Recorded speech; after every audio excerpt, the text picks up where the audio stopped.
Glória a Deus, aleluias. A paz do Senhor, povo de Deus. Quero aqui compartilhar com vocês uma palavra. Vocês possam estar refletindo, compartilhando e crendo. Amém? É algo interessante, um assunto bem interessante.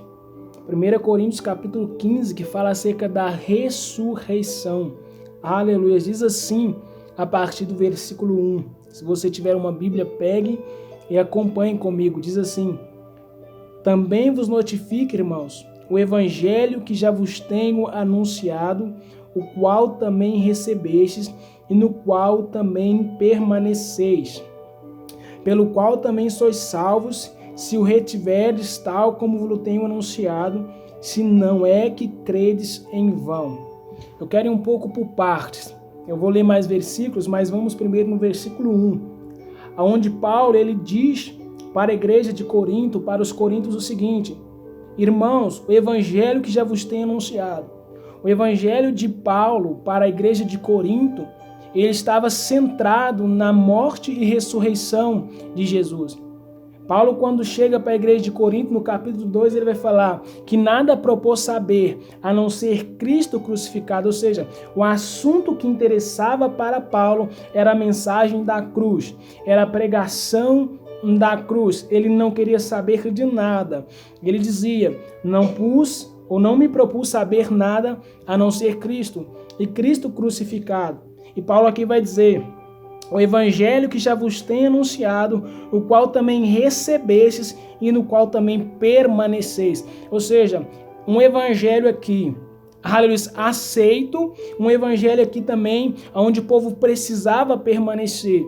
Aleluia. E Paulo vai continuar dizendo: pelo qual também sois salvo, se o retiverdes tal como vos tenho anunciado. Ou seja, salvação é dada mediante a fé no evangelho. Romanos 1 vai dizer que o evangelho é poder para a salvação. E Paulo está dizendo: pelo qual também sois salvos. Ou seja, vocês são salvos por este evangelho, se o tiverdes tal como vos tenho anunciado. Ou seja, se vocês tiverem aceitado ele como está escrito, como foi anunciado.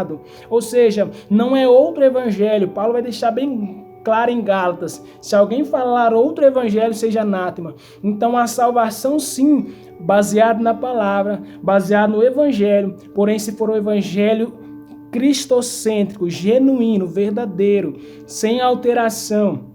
E Paulo vai continuar dizendo: porque primeiramente vos entreguei o que também recebi. Então aqui Paulo está dizendo: o que eu entreguei para vocês, Coríntios, foi o que eu recebi. Ou seja, a mensagem de Paulo não vinha de Paulo. Não, ele apenas entregava o que recebia, ou seja, evangelho compartilhado. As mesmas consolações que temos, irmãos, é para consolar outros. Entende? O pregador ele deve entender isso, que o evangelho que ele adquire é para compartilhar com o outro. Evangelho compartilhado gera salvação. E Paulo vai continuar dizendo: eu recebi que Cristo morreu por nossos pecados segundo as Escrituras. Ou seja, fidelidade de Deus em cumprir o que está escrito no Antigo Testamento e nos profetas. E que foi sepultado e que ressuscitou o terceiro dia segundo as Escrituras. Ou seja, fidelidade em Deus com a sua palavra. Aleluias, louvado seja o nome do Senhor. O Antigo Testamento já dizia Deus a Jeremias: eu velo sobre a minha palavra para cumprir. Então tudo aqui indica que a antiga aliança está sendo cumprida em Cristo. Aleluia, segundo as Escrituras. Salmo 16:10 vai dizer, aleluias. Salmo 16:10 vai dizer: pois não deixarás a minha alma no inferno, nem permitirás que o teu santo veja corrupção. Salmo 16, composto por Davi, Davi vai dizer: tu não vai deixar a minha alma no inferno. Porém, aleluia, Davi vai continuar dizendo: não vai permitir que o teu santo veja corrupção. Porém, Davi, ele era profeta. Então aqui anunciava e apontava para Jesus.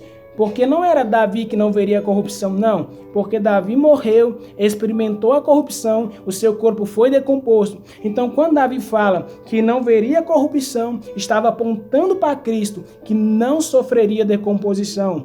Aleluia. Isaías 53, 8 a 10 vai falar também acerca de Cristo.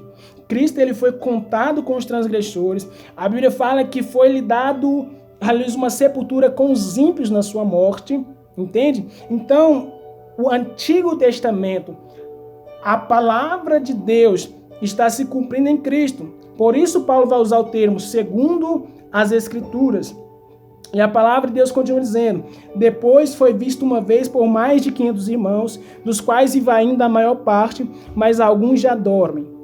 Versículo 8: e por derradeiro de todos me apareceu também a mim como a um abortivo. Ou seja, Paulo está dizendo: eu fui o último a ver Cristo.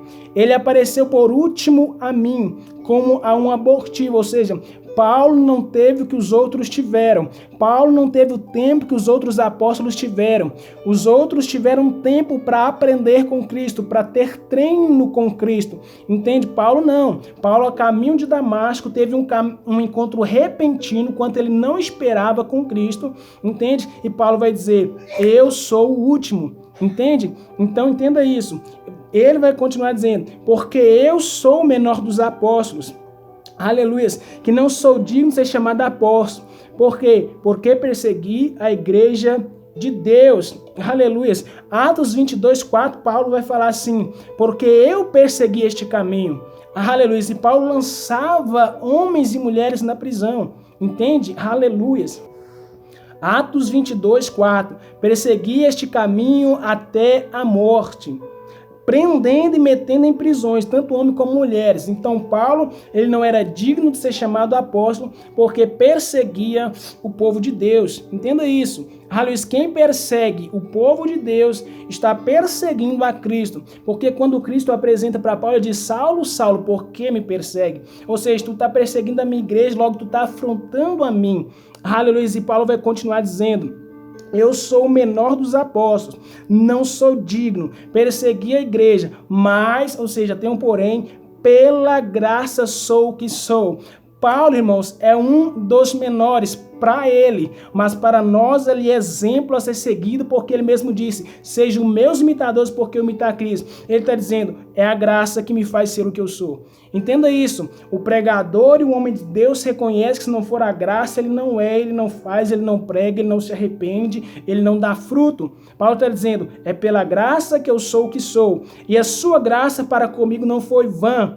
Antes trabalhei muito mais do que todos ele. Aleluias. Todavia não eu, mas a graça de Deus que está em mim. Ou seja, Paulo, por mais que não era digno, trabalhou, deu fruto, não foi neutro. Embora não era Paulo que trabalhava, mas a graça que estava nele. Não somos nós que pregamos, não somos nós que fundamos igreja, mas é a graça de Deus em nós. E Paulo está dizendo: trabalhei muito mais do que todos eles. Aleluia. Paulo fundou mais igrejas do que os outros. Paulo escreveu mais livros bíblicos do que os outros. Paulo, ele sofreu perseguições. Aleluia. Louvado seja o nome do Senhor. Enfim, Paulo produziu mais do que os demais, embora ele foi o último. Entenda isso. Ele foi chamado por último, mas produziu mais. Aleluia. Entenda isso. Tem gente que está hoje no evangelho há pouco tempo e produz muito mais do que aqueles que já estão há anos. Paulo é exemplo disso. Paulo não teve o tempo que os apóstolos tiveram. Paulo não teve o tempo que os demais tiveram. Não. Paulo teve um momento repentino com Cristo a caminho de Damasco, mas está dizendo: eu trabalhei mais. Então tem gente capaz de ser produtiva em menos tempo. Aleluia, louvado seja o nome do Senhor.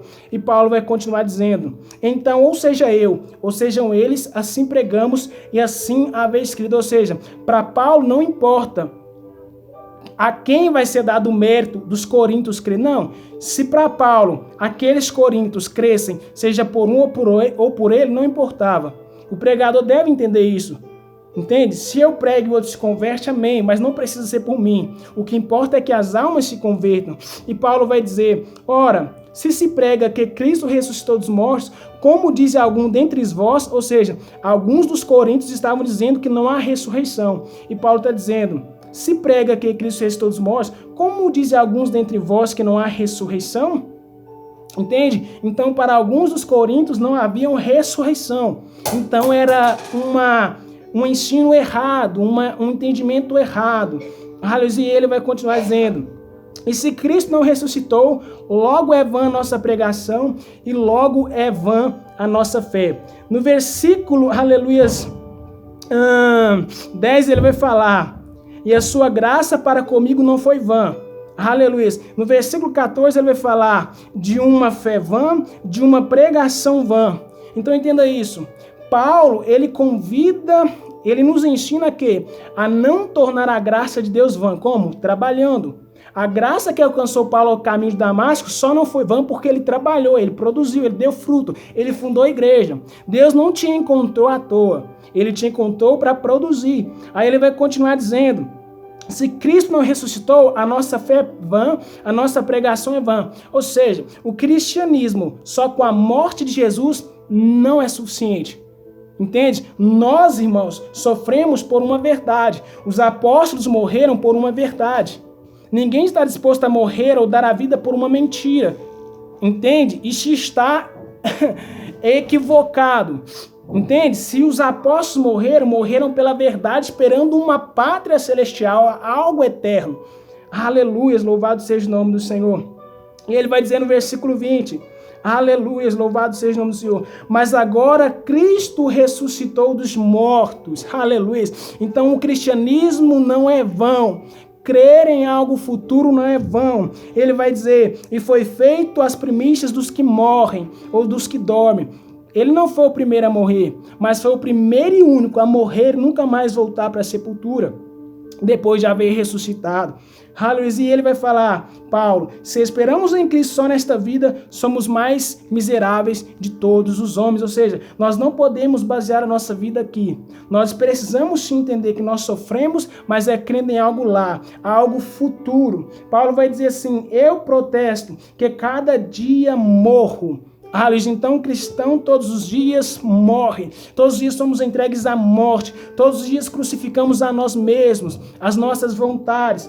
E ele vai dizer no versículo 32, se como o homem combatia em Éfeso contra as bestas, que me aproveita isso? Se os mortos não ressuscitam, comamos e bebamos que amanhã morreremos. Ou seja, Paulo está dizendo: se eu lutei, se eu fiz a obra, se eu me esforcei, mas não tem ressuscitado, se os mortos não ressuscitam, que me aproveita.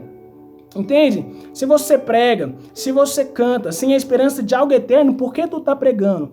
Por que tu está sofrendo? Entende? Nós sofremos e padecemos esperando uma eternidade.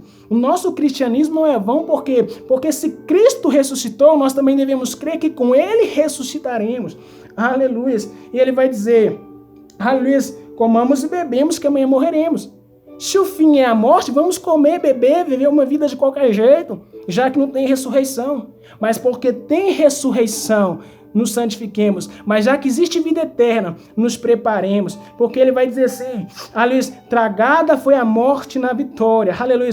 Ora, o aguilhão da morte é o pecado, e a força do pecado é a lei. Ou seja, é a lei que faz o homem pecar. Por quê? Porque se a lei não diz não mate, o homem não seria cobrado. Mas uma vez que a lei expõe o pecado, o homem é cobrado por causa da lei. Então a lei, ela expõe o pecado do homem. Mas graças a Deus que nos dá a vitória por nosso Senhor Jesus Cristo.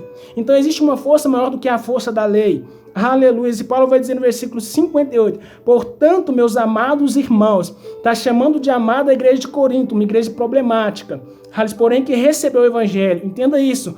Podem ser problemáticos, mas ainda são amados por Deus e devem ser amados por aqueles que pregam o evangelho. Não adianta eu pregar sem amar quem está ouvindo. Ele vai dizer: sejam firmes e constantes, abundantes sempre na obra do Senhor. Ou seja, trabalhem sempre, façam a obra sempre, não parem. Ou seja, não torne a graça que o alcançou vã. Jesus não te encontrou à toa. Então não torne esta graça que te alcançou vã. Como? Trabalhe. Por quê? Porque o vosso trabalho não é vão no Senhor. Amém? Então trabalhe, igreja. Não seja neutro. E não deixe o cristianismo na tua vida perder o sentido. Tenha a esperança de vida eterna. Porque a Bíblia fala: em esperança somos salvos. E nós cremos naquilo que não vemos. Porque se cremos ou se esperamos algo que vemos, como esperaremos? Mas se esperamos o que não vemos, com esperança, ou com paciência esperamos. Aleluia, Deus alcance essa vida. Se um jovem, seja quem for, alcança, colocando esperança de vida eterna. E por sermos, meu Pai, aqueles que estão esperando vida eterna, nos faz pregar, meu Pai, produzir, sofrer, padecer, não sermos neutros, em nome de Jesus. Que Deus abençoe você grandemente e lembre-se, o cristianismo não é vã. porque Cristo ressuscitou. Glória a Deus.